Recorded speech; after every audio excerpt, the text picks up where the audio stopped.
အားလုံးပဲမင်္ဂလာညချမ်းလေးပါကျွန်တော်အခုဖတ်ပြပေးမယ့်ဝိထုလေးကတော့စာရေးဆရာဇေယနာကြောင်ရရေးသားထားတဲ့အောင်မြတ်တာနဲ့ရှောနကတိုင်းဆိုတဲ့ဝိထုလေးပဲဖြစ်ပါတယ်ခင်ဗျာမိုင်းညိုအုပ်ဆိုင်နေတဲ့တစ်ပင်ကြီးငယ်တွေအပြင်တောင်ကောင်းတောင်တန်းခြေဝမ်းတွေပေါ်များလာတဲ့ရောနယ်မြေလေးကလာရောက်သူတွေရဲ့စိတ်ကိုလွမ်းမောအောင်လွမ်းဆော်အောင်ဖန်ဆားနေခဲ့တယ်ရောနယ်လို့ဆိုလိုက်တာနဲ့လူအများရဲ့စိတ်ထဲမှာမော်တွေကဝေတွေသိုးပညာတွေအကြောင်းကမတွေ့ပဲပေါ်လာကြမှာမလွဲပြီအမှန်တကယ်တော့ရောဒေတာမှာနေတဲ့သူတိုင်းဆုံးကိုပညာမတက်မြောက်ကြပါဘူးတို့ပေမဲ့ရောနယ်အတွင်းမှာရှိတဲ့ထီလင်းမြို့လေးကတော့ပကံခေတ်ကာလကလေးကမျိုးစုံတက်အဖြစ်တည်ထားခဲ့တာကိုတော့တမိုင်းမှတ်တမ်းတွေရသိရှိခဲ့ရတယ်ထီလင်းမြို့ဆိုတာကရှေးရခင်တကြတာကီဝင်မျိုးနွယ်တွေစတင်နေထိုင်ခဲ့ပြီးထိုခေတ်ကာလအခေါ်အော်ရရောနကတိုင်းလိုလူသည့်များထင်ရှားခဲ့တယ်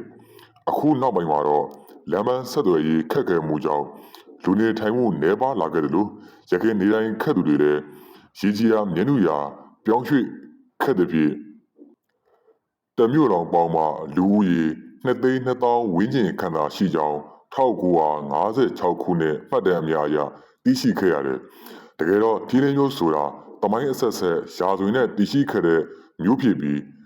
ခရစ်နှစ်948ခုနှစ်တွင်စော်ဝါနန္ဒရစ်ကစတင်တည်ထောင်ခဲ့တဲ့မြို့လည်းဖြစ်တယ်။ထီလင်းမျိုးကိုအင်းဝခေတ်မှစပြီးကောင်းပေါင်ခေတ်အထိစော်ဝါမျိုးနွယ်တွေကအဆက်ဆက်အုပ်ချုပ်လာခဲ့ရာဘာကြီးတော်ဖရာလက်ထက်ထိ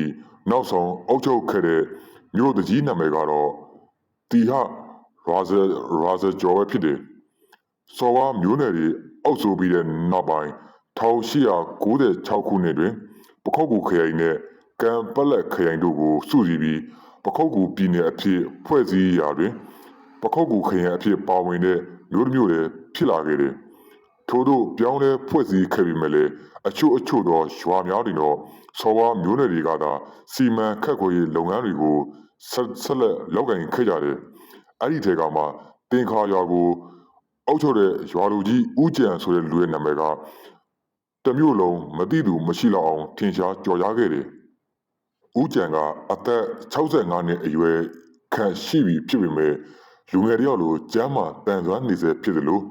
ရရေးရွာရေးကိစ္စတွေမှာလည်းအားတက်လျော်ပါဝင်ကူညီတဲ့သူလည်းဖြစ်တယ်။ဦးကျန်ရဲ့နောက်ထပ်အားသာချက်တစ်ခုက